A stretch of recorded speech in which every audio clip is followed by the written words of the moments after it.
नमस्कार, मैं हूं आशीष प्रमोद गोस्वामी। महाभारत के सियासी रण के लिए चुनाव प्रचार अपने चरम पर है और इसी बीच बीजेपी ने कुछ नए रणबांकुरों को मैदान में उतार दिया है। दिखाएंगे पूरी खबर, कहां से किसको मिला है टिकट। इधर सुप्रीम कोर्ट की फटकार के बाद चुनाव आयोग भी एक्शन में आ चुका है। माया और योगी पर गाज गिरी है और अब बदजुबान आजम की बारी है। जी हां, दिखाएंगे क्या हुआ एक्शन और क्या कह गए आजम खान। चुनावी शहरों का मिजाज भी दिखाएंगे। तो चलिए शुरू करते हैं महाभारत का ये सियासी सफर।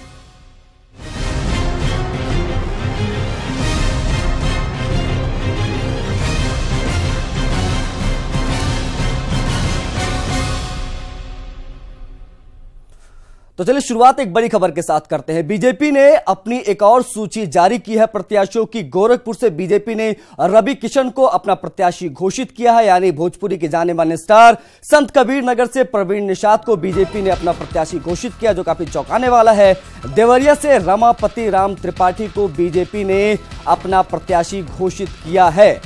जौनपुर से केपी सिंह को बीजेपी ने अपना प्रत्याशी बनाया है। भदोही से रमेश बिंद को बीजेपी ने अपना प्रत्याशी घोषित किया है। प्रतापगढ़ से संगम लाल गुप्ता को प्रत्याशी बनाया गया है। बात अगर अंबेडकर नगर की करें तो अंबेडकर नगर से मुकुट बिहारी प्रत्याशी बीजेपी के बनाए गए हैं। तो ये 6 नए प्रत्याशियों के नाम आपके टीवी स्क्रीन पर हैं और ये 6 कैंडिडेट हैं जो पूर्वांचल में बीजेपी का झंडा लेकर चलेंगे इस बार के लोकसभा के चुनाव में।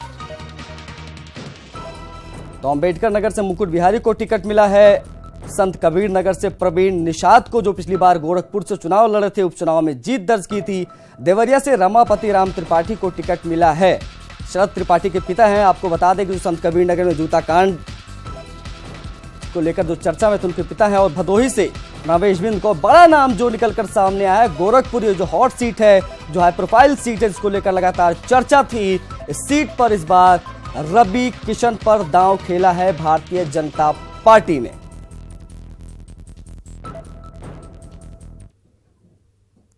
राष्ट्र निर्माण में और देश निर्माण में एक नौजवान के ऊपर भरोसा करके संत कबीर नगर लोकसभा के लिए उचित उम्मीदवार तय किया और हम और हमारी जनता जो संत कबीर नगर की है, वो माननीय नरेंद्र मोदी जी को फिर से प्रधानमंत्री बनाने का सपना और जो संकल्प लेके हम लोग चले हैं, निश्चित तौर पर उसको पूरा करके हम लोग संत कबीर नगर की लोकसभा सीट भारतीय जनता पार्टी के खाते में हम लोग जिता कर लाएंगे।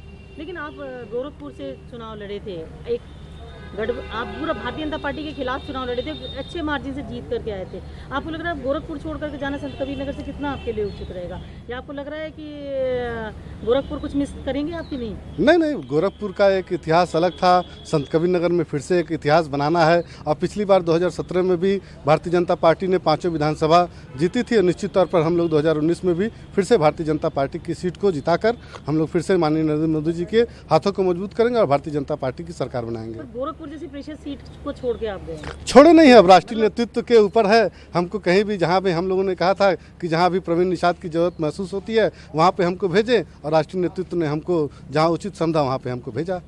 संत कबीर नगर आपको एकदम निश्चित तौर पर सेफ गार्ड है, क्योंकि 2017 के जो विधानसभा चुनाव थे हमने 5 विधानसभा वहाँ पे जीती थी भारतीय जनता पार्टी और कोई दिक्कत नहीं है। और फिर से माननीय नरेंद्र मोदी जी के हाथों को मजबूत, और जनता आज के दिन में जान रही है कि सरकार किसकी बनने वाली है और जनता जन जन का ये नारा है कि फिर से एक बार मोदी सरकार बनाना है। गोरखपुर के लिए भी चूंकि रवि किशन जी आए हैं, आप क्या उसमें कुछ मदद करेंगे? निश्चित तौर पर हमारे जो कार्यकर्ता हैं, जो पदाधिकारी हैं गोरखपुर में, जो हमारे वोटर हैं। तो प्रवीण निषाद पार्टी के चीफ संजय निषाद के सुपुत्र, गोरखपुर से उपचुनाव के विजेता, लगातार ये दावा कर रहे थे कि ये जो है इस बार इतिहास दोहराएंगे और जो उन्होंने गोरखपुर में करके दिखाया वो संत कबीर नगर में भी करके दिखाएंगे। तो प्रवीण निषाद को बीजेपी ने अपना उम्मीदवार घोषित किया है।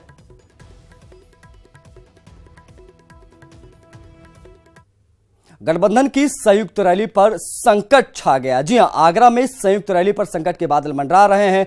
मायावती के प्रचार पर प्रतिबंध से ये मुश्किलें सामने आ रही हैं। चुनाव आयोग ने 48 घंटे के लिए, आपको बता दें कि मायावती के चुनाव प्रचार प्रसार पर रोक लगाई है। चुनाव आयोग ने एक्शन लिया है मायावती पे। हम लगातार न्यूज 18 इस खबर को आपको दिखा रहा है। सीएम योगी की रैलियों पर भी संकट के बादल मंडरा रहे हैं। इनफैक्ट कह सकते हैं कि अब वो रैली नहीं कर पाएंगे। अगले 72 घंटों तक योगी आदित्यनाथ और 48 घंटों तक बहन कुमारी मायावती, जो एक तरह से गठबंधन को लीड कर रही हैं, वो अगले 48 घंटों तक किसी भी तरह का चुनाव प्रचार या फिर किसी भी चैनल को इंटरव्यू या फिर बाइट या फिर सोशल मीडिया तक पर वो एक ट्वीट भी नहीं कर पाएंगे। तो ये बड़ा ऐलान या फिर कह सकते हैं बड़ा फैसला चुनाव आयोग ने इन दो बड़े नेताओं को लेकर किया है।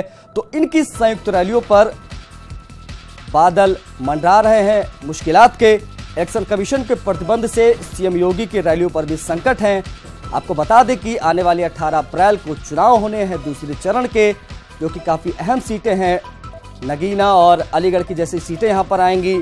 तो इन जगहों पर अब सीएम योगी आदित्यनाथ और मायावती चुनावी जनसभाएं नहीं कर पाएंगी। अगले 72 घंटों तक योगी आदित्यनाथ और अगले 48 घंटों तक मायावती, यानी चुनाव के एक दिन पहले वैसे भी आचार संहिता लग जाएगी और नहीं कर पाएंगे वहां पर। लेकिन इस वक्त जो हम बड़ी खबर आपको बता रहे हैं कि इलेक्शन कमीशन के प्रतिबंध के बाद इन दोनों ही दलों की मुश्किलें बढ़ गई।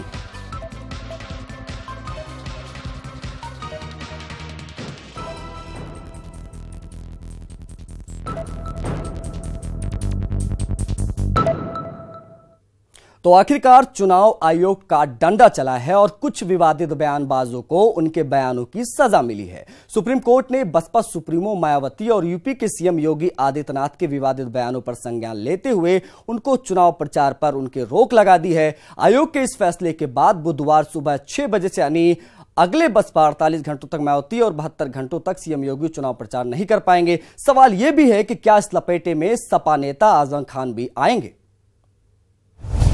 नेताओं पर सुप्रीम कोर्ट सख्त,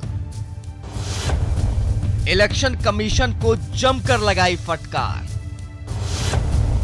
राहुल गांधी से मांगी सफाई,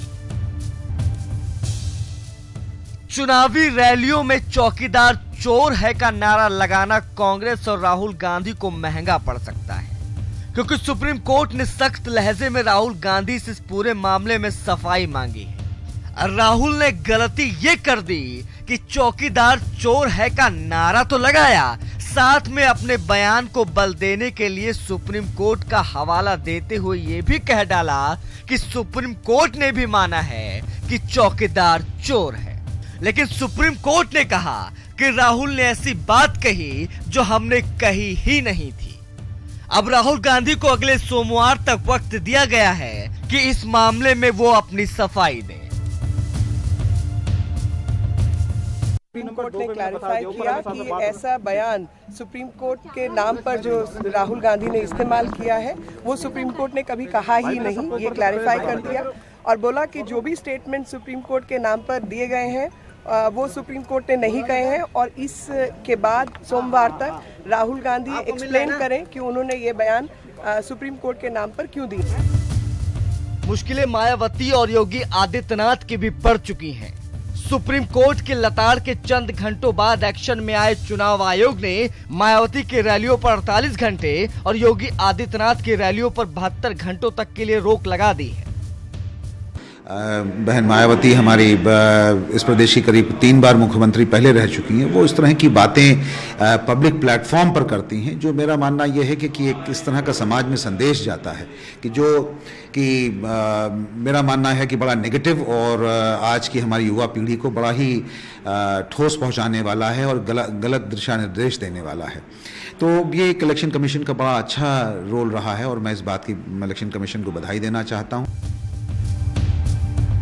देश में चुनावी माहौल है, लेकिन इस बीच पार्टियों की तरफ से जिस तरह से मर्यादाओं को तार-तार किया जा रहा है, एक दूसरे पर वार किया जा रहा है, उस पर लगाम लगाना बेहद जरूरी है और इसके लिए संवैधानिक संस्थाओं को पूरी जिम्मेदारी के साथ नेताओं पर नकेल कसने की जरूरत है।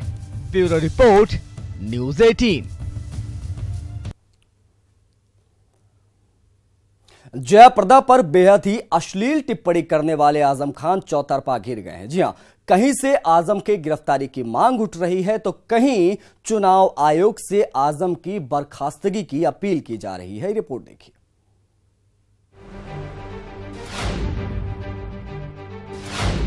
आजम ने पार की मर्यादा की सारी हदें। किसी का कांधा नहीं लगने दिया उसके शरीर से, आप गवाही दोगे। कांधा नहीं लगने दिया, छूने नहीं दिया। बाद में अपने ही बयान पर चौतरफा घेरे। उसकी असलियत समझने में आपको 17 बरस लगे। मैं 17 दिन में पहचान गया कि इनके नीचे का जो वो खाकी रंग का है। आजम के खिलाफ दर्ज हुई FIR। 10 बरस जिसने रामपुर वालों का खून पिया, लहू पिया, जिसकी उंगली पकड़कर हम रामपुर में लेकर आए, रामपुर की गलियां, रामपुर की सड़कों की पहचान कराई, किसी का कांधा नहीं लगने दिया उसके शरीर से, आप गवाही दोगे। कांधा नहीं लगने दिया, छूने नहीं दिया, गंदी बात नहीं करने दी। आपने 10 साल अपना प्रतिनिधित्व कराया। रामपुर वालों, उत्तर प्रदेश वालों, हिंदुस्तान वालों, उसकी असलियत समझने में आपको 17 बरस लगे। मैं 17 दिन में पहचान गया कि इनके नीचे का जो वो खाकी रंग का है। तो सुन लीजिए, सफेद कपड़े में दिखने वाले आजम की जुबान कितनी काली है। अपने अमर्यादित टिप्पणियों और शर्मनाक बयानों को लेकर हमेशा चर्चा में रहने वाले आजम खान ने इस बार सारी हदें पार कर दी। उसकी असलियत समझने में आपको 17 बरस लगे। मैं 17 दिन में पहचान गया कि इनके नीचे का जो वो खाकी रंग का है। लेकिन इस बार आजम की यह बदजुबानी उन पर भारी पड़ती दिख रही है। रविवार को शाहबाद की जनसभा के दौरान दिए गए आजम के इस अमर्यादित बयान से शर्म भी शर्मिंदा हो जाए। इस अभद्र टिप्पणी के बाद न सिर्फ उन पर FIR दर्ज हुई, बल्कि आजम महिला आयोग से लेकर राजनीतिक दलों के निशाने पर भी आ गए। हद पार कर दिया, लक्ष्मण रेखा पार कर दिया इसने। अब मेरे लिए कोई भाई नहीं है।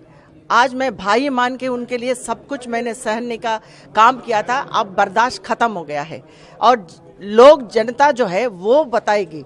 लेकिन एक बात बताने चाहती हूँ कि यत्र नारीस्तु पूज्यंतम तत्र रमन्ते रमन्ते करके हमारे बड़े लोग कहते हैं, लोगों को, महिलाओं को पूछते हैं।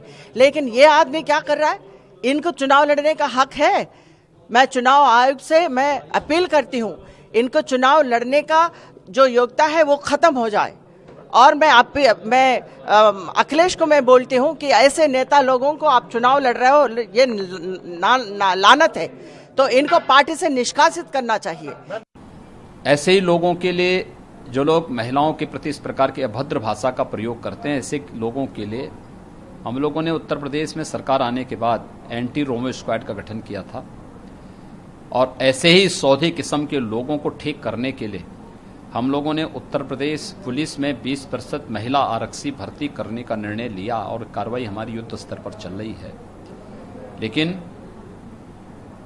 आजम खां का बयान अत्यंत शर्मनाक है, घटिया सोच को प्रदर्शित करता है।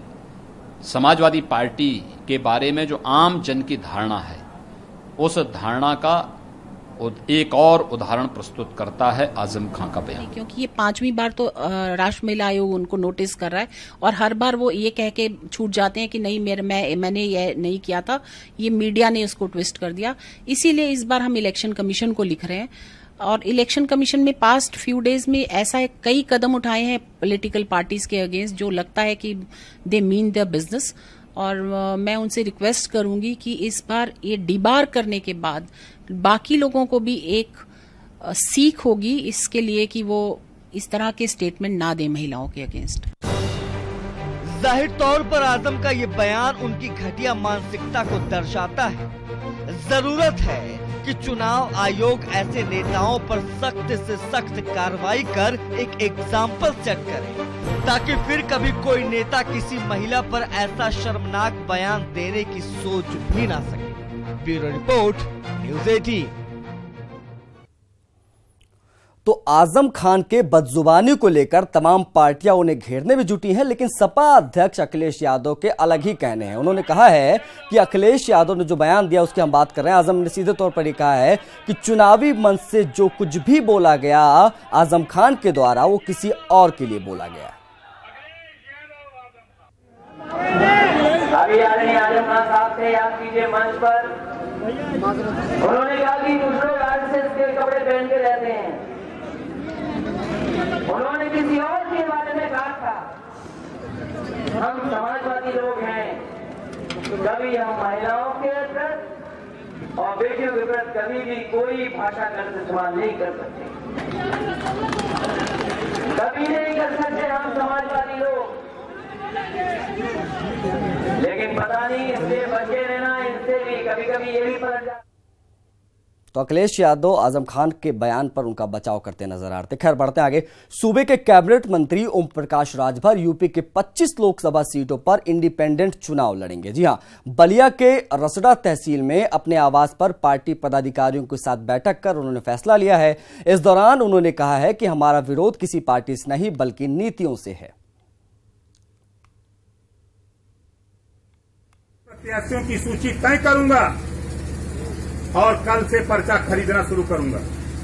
कल से नॉमिनेशन का भी प्रक्रिया शुरू हो रही है, कल से पर्चा भी खरीदा जाएगा और चुनाव में आपको ना भाजपा के खिलाफ, ना सपा के खिलाफ, ना बसपा के खिलाफ, ना कांग्रेस के खिलाफ, आपको खिलाफ किसके जाना है? नीतियों के खिलाफ। हम उत्तर प्रदेश में शराबबंदी को लेकर के चुनाव मैदान में चल रहे हैं। हम उत्तर प्रदेश में शराब बंद कराने के लिए हम अपने सांसद को जिताने के लिए क्षेत्र में वोट मांगेंगे। आप बताओ, कोई बुरी बात है? तो ओम प्रकाश राजभर ने अपने रास्ते अलग कर लिए हैं। उधर लखनऊ की मोहनलालगंज सीट से गठबंधन के प्रत्याशी सीएल वर्मा ने आज अपना नामांकन दाखिल किया। इस दौरान सपा बसपा और आरएलडी के नेता मौजूद रहे। वहीं कांग्रेस प्रत्याशी आरके चौधरी ने भी आज अपना नामांकन दाखिल किया। चौधरी के साथ कांग्रेस के कार्यकर्ता मौजूद रहे। निर्णय लिया लेकर के मैं जनता के बीच में आया हूँ। हमारे आशीर्वाद प्राप्त हुआ है और जनता के बीच में गया हूँ और मुझे जनता का अपार आशीर्वाद मिल रहा है। मैं जनता को विश्वास दिला रहा हूँ। जनता जिस विश्वास के साथ हमें आशीर्वाद दे रही है, विश्वास कर रही है, मैं निश्चित रूप से मैं उसके विश्वास को कभी टूटने नहीं दूंगा। गठबंधन प्रत्याशी का बहुत जबरदस्त जोर है और पूरे मोहनलालगंज संसदीय सीट में जबरदस्त जोश है। जनता में बेहद उत्साह है और भाजपा के प्रति आक्रोश बहुत ज्यादा है, क्योंकि केंद्र की सरकार ने 5 सालों में कोई काम नहीं किया। किसान परेशान, नौजवान परेशान, बेरोजगार परेशान, हर वर्ग परेशान है और गठबंधन को लेकर के पूरा ऐतिहासिक उत्साह है। देश की आजादी के बाद लोकसभा चुनाव में नेताओं के विवादित बयानों में कमी नहीं आ रही है। भदोही में अपने चुनावी प्रचार के दौरान पूर्व सांसद और कांग्रेस उम्मीदवार रमाकांत यादव भी विवादित बयान देने से नहीं चूके हैं। अपनी चुनावी रणनीति के बारे में पत्रकारों को बताते हुए उन्होंने कहा कि पिछड़े, अल्पसंख्यक और दलित उनके साथ हैं और 4 घर पंडित उनसे कितना लड़ पाएंगे।